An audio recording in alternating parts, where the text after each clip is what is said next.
Our next, our next speaker is an old member of Wild Talkers. Actually, his path is presentation mastery. He's going to present his speech at the level 1 speech 4, which objective is research and present an unfamiliar topics. The title is, what's your next language? What's your next language? Maybe English, maybe Spanish, maybe Nihongo. Let's find out. What's your next language? Welcome, Anderson. The stage is yours.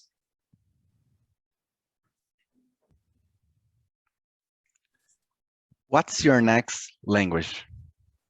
Every time we search on the internet the phrase, which language should I learn next? We find a lot of videos, articles, blogs, and among many other contents with very superficial and impractical information about learning a language, about which language to choose, with words like easy, fast, cheap, learning 1 month, learn while you are sleeping, or sometimes with an objective metric that shows you the best language you should start learning. But when we face this type of situation that we have abundant information, we should look for people who have a lot of experience in this area, and I like doing that at most. And I have one person that is one of the persons that I most admire in my life. That is Steve Kaufman. That is one 76 polyglot who lives in Canada, and was born in Sweden, and he learned more than 20 languages. So I got some Steve's tips to pass to you, and for us to know the best, or a good method to choose the next language to learn. And the first tip Steve passes to us is the incentives, which incentives we have depending on where we live. So if you live in Canada and you are in the part of which the primary language is English, you're going to be very incentivized to learn French, because it's another official language of the country. And if you are in the part which the primary language is French, you're going to be really incentivized to learn English. And if you are in America, in US, you are going to be incentivized to learn Spanish, like in school or in your neighborhood, maybe, because it's a country in America, and in America there are a lot of countries, like the majority of countries speak Spanish. And if you are in America, in Latin America, like in Colombia, Mexico, you're going to be incentivized to learn English, because US is the most powerful economy in the world, and it's a country in America, so you should learn English. So it's the first tip, or the first thing we should care about when we start looking for a language to learn. Which incentives you have depending on where you live. And the second one is the ancestry. So if your family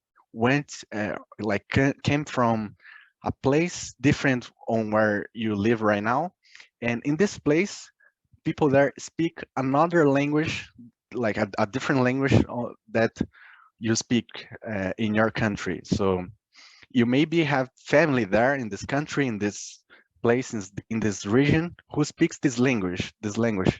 So you maybe have this incentive to learn the language of your family, to know your family, to speak with your family, to go there and to know their primary language. So you have this another incentive.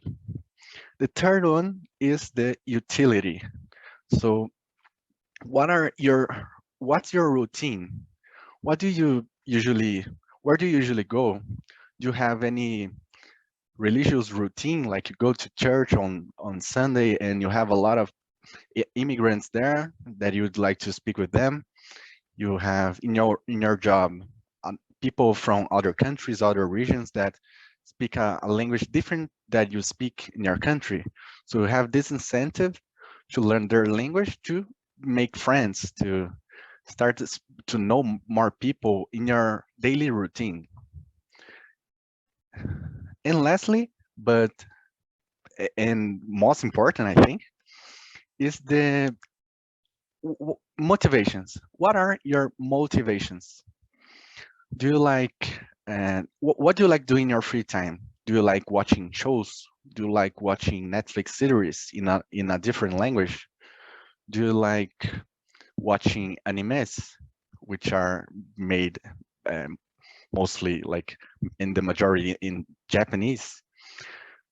Or do you like some sports that are uh, in the majority played in another country, in another language? So you have your motivations, the things you already do, with, like uh, with your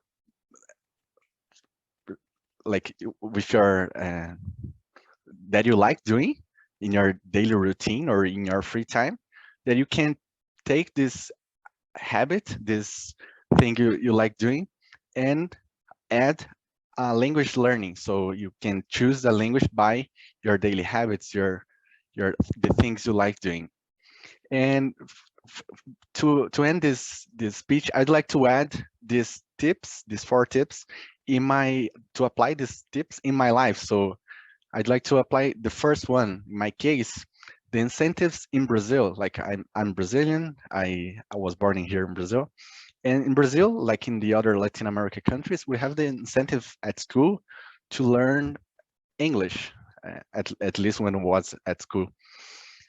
But we study English, but we don't learn English. Like I think the majority of people at school only with the school classes doesn't learn English, but we have this incentive. Oh, English is important. English is basic for you get a job. So English is a great incentive we have here. But as you know, as you can see, I'm already practicing my English, learning English. So I will apply for another language. So in this case, I doesn't have any other incentive to learn any other language in my opinion here in Brazil. The second tip is the ancestry. My family came from Brazil, as far as I know. They all they came from Brazil, so I don't have family abroad. Only some cousins who moved, but they are from Brazil, so I doesn't have this incentive. And the third case is the utility in my daily routine, in my work routine. Like I have to speak Spanish and English and also Portuguese because I work here in Brazil. But I have some colleagues, some people I know which are involved in some routines I participate, who speak Spanish and English, which are languages I already know, I already practice, and I already study.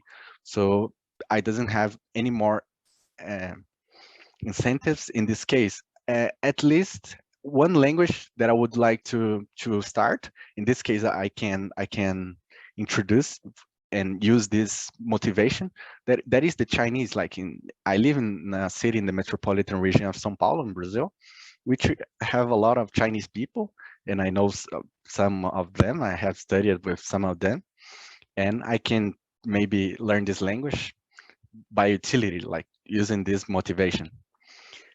And another, and the last one, motivation. Which language or which habit I have, and I can introduce another language. I would say I have the habit of doing daily walks after working, like in this time when I don't have the Toastmasters meeting. And I go and I like listening or a podcast And lately I've been listening Chinese course, so that's something I have a motivation to learn, and I'm using, and I'm uh, matching with a habit that I like doing, that is exercising.